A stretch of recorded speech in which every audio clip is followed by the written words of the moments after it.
So today we're going to cover sway bar timing, bump timing, just kind of how that whole front end ties together. A lot of people don't understand how the load they see in their spring machine isn't necessarily the load that the tire sees, right? So you can have a lot of sway bar load in your car, which basically jams the left front tire up in the hole and creates spring load.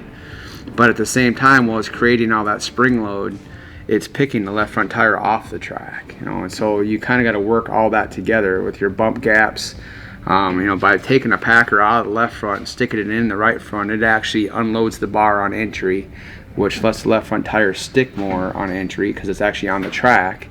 Even though in your machine you would see the right front spring load go up and the left front spring load go down, in reality you've stuck the left front tire onto the track surface harder.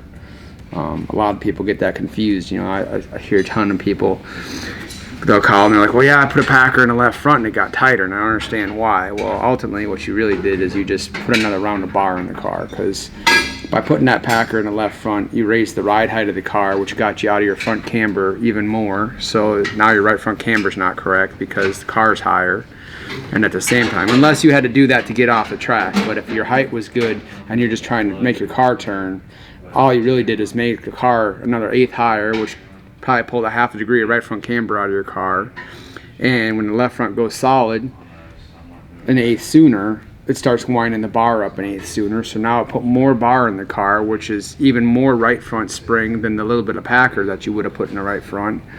And it picked the left front off the ground. It just kind of teeter-totters over your three springs. So if the right rear compresses at all, the left front is the one that's not on the track, and you'll see it a lot of times in qualifying. Like the guy who's missed it some, that's the guy you can see getting off in the corner and the left front tire slows down in qualifying. And in qualifying it's easiest to see it just because that's the laps that you're sending in there the hardest with good tires, and it's going to maximize your travels. You can get more right rear travel there than you will all day, and that'll be the time that you see the left front pop off the ground or even lock up. You'll see people lock the left front up getting in the corner sometimes. So that's something to be aware of, as far as your bar timing. It's hard to say just take rounds out of your bar because then you don't have any drive. It's more about how you have your gap set in your spring combination, like running some spring split in the front of your car so that your left front's a little softer than the right front, so when you initially lift, the left front falls down faster than the right front. It's just kind of like if you put two springs on the ground and push on with your hands. If you've got a 50-pound spring under your left hand and a 100-pound spring underneath your right hand, right, the left one's going to push down easier. Well, the same thing with your car. You want that left front to fall out faster than the right front so that it unwraps the bar getting in. Another way you can work on that is, like for the bank tracks, it's much easier than the flat tracks because you have vertical load of the track to help compress the car. But a lot of times I'll set my left side frame heights up. I'll be a quarter or 3/8 higher on my left frame height, race ready with the driver, minus the bar being set. My left sides will be like quarter to 3/8 higher than my right side. And then when I set my bar, right, it picks the right side up, pulls the left side down, so my frame heights are relatively flat. But at that point, my left front, when I dive off into the corner, can actually out-travel the right front because this has to travel 3 1/8, and that only has to travel 2 3/4 to be flat. Well, that extra quarter inch that quarter 3/8 that the left front can travel is what it takes for the bar to go neutral for an instant as it loads up, landing, getting in. That's enough to get the car to pivot, and then it rolls to flat anyway. And at that point, in the left front, it recovers because you can only make that load really on the brakes, getting in. From there, like if you have data on your car, you'll see it comes back up 100 thousandths or so. Well, between it coming up 100 thou and the right front compressing that 100 thou, now it's got the bar wrapped in it. And the whole idea is that you land and you're fairly neutral, so the left front tire is in the track and it rotates and then it falls to flat.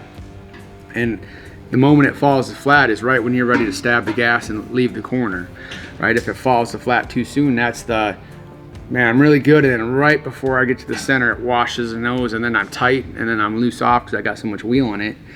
More often than not, like my driver tells me that, I'm working on a sway bar. I'm working on my front bump gaps, my heights, my bar. At the track, I might put a round in the left side, take a round out of the right side, and reset my bar, and it'll roll better. It's just that kind of stuff that you're working on trying to get the left front in the track. And another way to see it is your tire temps. When your left front tire is ice cold compared to the other 3 tires, the bar's got it lifted out off the track. It's just out there rolling. It's not really doing anything to help the car. And if the bar can lift that off the track, that means all that bar load is in the right front. So maybe your spring machine shows 1,500, but you're not measuring the other 500 or 800 pounds wrapped in the bar. That's also the right front. So now you add that to your 1,500. Yeah, you're 2,115, but you add 8 onto that, you're 21 and 23, 25 in the right front, and that's why the right front is pissed off and hot.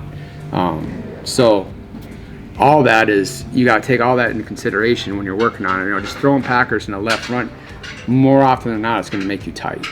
You're better off to put packers in the right front, even when you're tight. You know, if you're tight, or go even. Like if I just need to raise the car up, I go even packers. I don't just put them in one side.